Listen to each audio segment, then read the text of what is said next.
సాయి మన దేవుడు సాయి శ్రీరాముడు సాయి.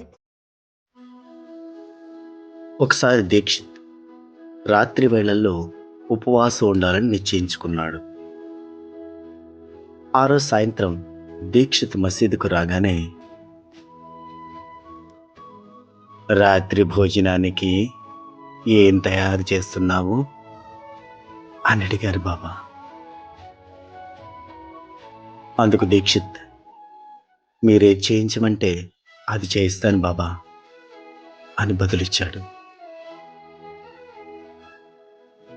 ఏముంది, మామూలే, రొట్టెలు, కూర, వాటిని అక్కడే నైవేద్యం పెట్టి నువ్వు తిను అన్నారు.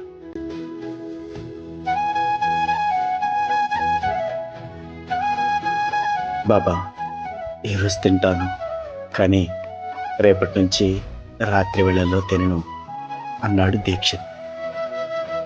బాబా అప్పుడేమీ మాట్లాడలేదు, కానీ బాబా అలా ప్రతిరోజు దీక్షిత్ని తిన్నావా అని అడుగుతూనే ఉన్నారు.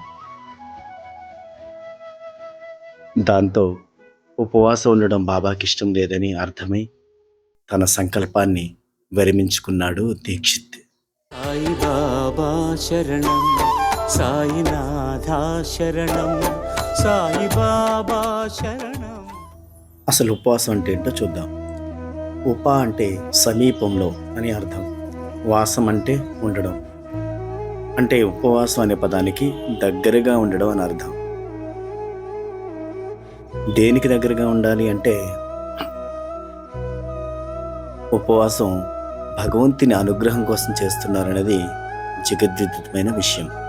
ఉపవాసం అనే దానికి మన శాస్త్రాలు కూడా అర్థం చెప్పింది, భగవంతునికి దగ్గరగా ఉండడం అని.